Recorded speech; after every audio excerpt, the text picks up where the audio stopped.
YouTube channel. जैसा कि हमने लास्ट टाइम प्रोबेबिलिटी के ट्यूटोरियल में देखा था कि हमने जो डिस्कस किया था वो हमने कॉइन पे डिस्कस किया था। कॉइन बेस्ड जितने भी टाइप के लगभग क्वेश्चन हो सकते थे हमने वो डिस्कस कर लिया था। तो आज जो प्रोबेबिलिटी के जो सीरीज़ है उसमें जो हम डिस्कस करने वाले हैं वो डाइस पे डिस्कस करने वाले हैं, क्योंकि प्रोबेबिलिटी के क्वेश्चन 2-3 टाइप में आते हैं। पहली बात तो आते हैं कॉइन से रिलेटेड, दूसरा आते हैं डाइस से रिलेटेड, तीसरे आते हैं बाल से रिलेटेड, और चौथे आते हैं कि मतलब मिक्स करके आते हैं, उसमें कोई फिक्स नहीं होता, ऐसे ही नॉर्मल प्रोबेबिलिटी पूछ ली जाती है।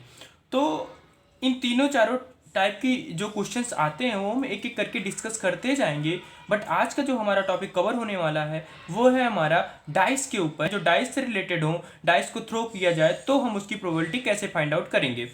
जैसा कि हम जानते हैं कि जब एक सिंगल डाइस होती है तो उसमें 6 सोर्सेस होते हैं। इसको हमने जैसा कि पिछले वीडियो में बताया था कि ये एस रिप्रेजेंट करता है सोर्स को। तो अगर हमारे डाइस के केस में, कॉइन के केस में तो हेड और टेल थे, डाइस के केस में 1 2 3 4 5 6 केसेस आ सकते हैं। की बात करूं डबल डाइस की, जब डबल डाइस एक साथ थ्रो किए जाते हैं एयर में या कहीं भी, तो वहां पे क्या आता है, तो वहां पे 36 केसेस बनते हैं। ये कैसे बनेंगे?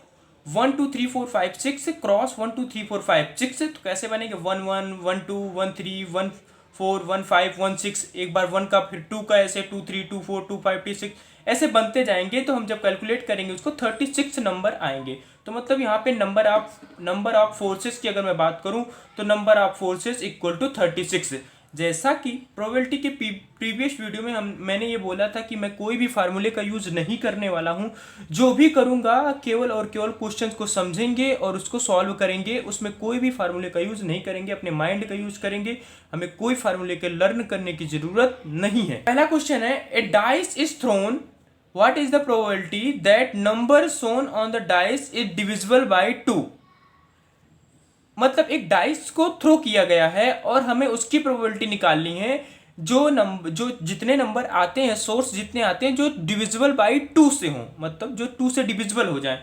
तो अगर डाइस थ्रो, तो हम इसको सॉल्व करते हैं। चलिए देखिए क्या करते हैं। स्टार्टिंग कहाँ से करते हैं? क्वेश्चन की स्टार्टिंग हमें समझना है कि स्टार्ट में कहाँ से करता हूँ। पहले हमें जो पता है पहले हम वो लिख लेते हैं। हमें क्या पता है? हमें पता है वो सोर्स। जब सिंगल डाइस है तो उसका सोर्स क्या क्या आएगा? 1 आएगा, 2 आएगा, 3 आएगा, 4 आएगा, 5 आएगा, 6 आएगा। आई थिंक ये किसी को प्रॉब्लम नहीं है। जब सिंगल डाइस थ्रो की गई है तो इन सब में से कोई भी एक आ सकता है। अब क्या कह रहा है? Divisible by 2। हमारी कंडीशन कह रही है कि ऐसे कि केस की प्रोबेबिलिटी निकालनी है जो 2 से डिविजिबल हो। अब हम इवेंट देख लेते हैं, मतलब ऐसी कौन कौन सी कंडीशन है जो 2 से डिविजिबल होगी, देख लेते हैं। 2 से डिविजिबल आई थिंक होगी 2 होगी, 4 होगी और 6 होगी। 2 होगी, 4 होगी और 6 होगी। आई थिंक इससे ज़्यादा तो कोई होगा नहीं। तो हमारा प्रोबेबिलिटी क्या कहता है? Probability equals to total number of event या टोटल नंबर ऑफ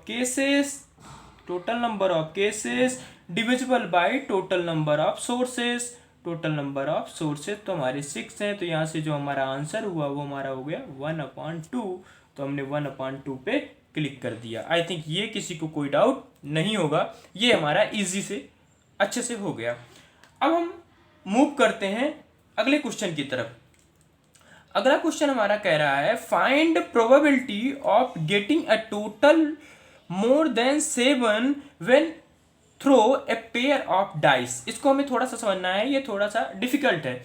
मतलब इसमें कह रहे हैं 2 डाइस को एक साथ थ्रो किया गया, 2 डाइस को एक साथ थ्रो किया गया, तो हमें उसकी प्रोबेबिलिटी निकालनी है जिसका एडिशन, मतलब एक कंबाइन, जब 2 डाइस थ्रो किए जाएंगे तो आप भी जानते हैं जब 2 डाइस थ्रो किए जाएंगे तो उसमें कॉम्बिनेशन बनेगा। जैसा कि मैंने अभी बताया था 1 2 1 3 1 4 इस तरीके की कुछ कॉम्बिनेशन बनेगी। तो हमें प्रोबेबिलिटी निकालनी है जिस कॉम्बिनेशन का ऐड ज़्यादा हो 7 से, हमें उसकी प्रोबेबिलिटी निकालनी है। तो पहले हमें क्या करना है?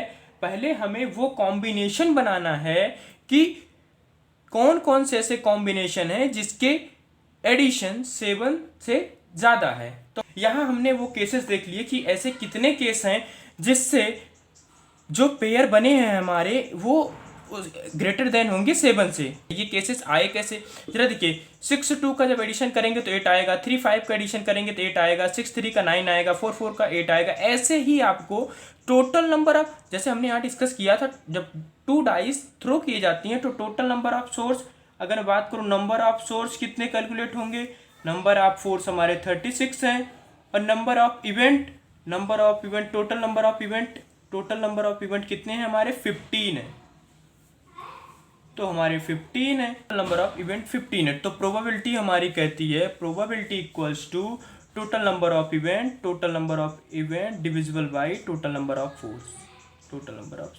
ये हमारी प्रोबेबिलिटी हो गई। इसको थोड़ा सा सॉल्व करेंगे तो यहाँ से हमारा आ जाएगा 5/12। तो 5/12 हमारा क्या है, सही है। अब मैं थोड़ा सा इसमें और डिस्कस कर लेता हूँ कि ये जो बने हैं, जो पेयर बने हैं, ये पेयर आपको खुद बनाना है। 6x6 की डाइस बनेगी, उसको आपको पेयर बनाना है 6 × 6 का, तो आपको 36 बने। जैसे मैंने भी बताया था 1 का 2 से, 1 का 3 से, 1 का 4 से, 1 का 5 से, इस तरीके से बनाना है। तो ये हमारे क्वेश्चन कुछ इस तरीके का सॉल्व हो जाता है। अब हम मूव करते हैं अपने अगले क्वेश्चन की तरफ। A dice is thrown, what is the probability that the number shown on the dice is an odd number?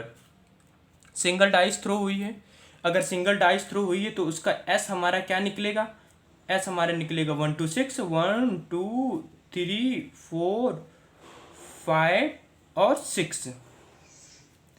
Single dice के लिए इतना सोर्स निकल गया।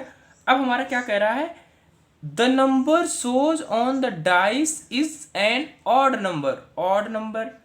तो ऑड नंबर इवेंट हम निकालेंगे। ऑड नंबर कौन कौन से हैं हमारे, ऑड नंबर हैं हमारे 1 है, 3 है और 5 है। आई थिंक यहाँ तक किसी को कोई डाउट नहीं है। 1 3 और 5 हमारे क्वेश्चन में ऑड नंबर है।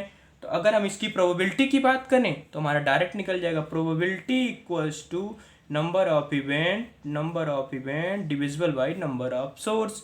नंबर ऑफ सोर्स हमारा 6 है, तो यहाँ से प्रोबेबिलिटी हमारी आ गई 1/2 पे हमने क्लिक कर दिया। अब यही सेम क्वेश्चन है, ये डाइस का यही सेम क्वेश्चन है। अगर मैं बात करूं कि इसी क्वेश्चन में इवन नंबर की प्रोबेबिलिटी कैसे निकलेगी, तो इवन नंबर का इवेंट निकाल लेते हैं। नंबर ऑफ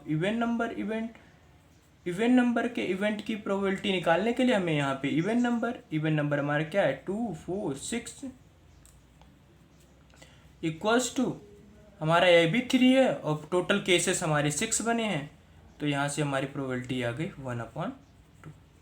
जो डिस्कस करने वाले हैं वो डिस्कस करेंगे कुछ प्रोबेबिलिटी ऑन बॉल्स के क्वेश्चन को कैसे सॉल्व करते हैं। थोड़ा सा ट्रिकी होता है, बट हम उसमें भी कोई फार्मूले का यूज़ नहीं करेंगे और उसको ईजी वे में समझ लेंगे। उसके बाद हम एक और डिस्कस करेंगे कि जब क्वेश्चंस ना बॉल्स के हों, ना डाइस के हों, ना कॉइन के हों, तब कैसे आते हैं, ये भी हम डिस्कस कर लेंगे।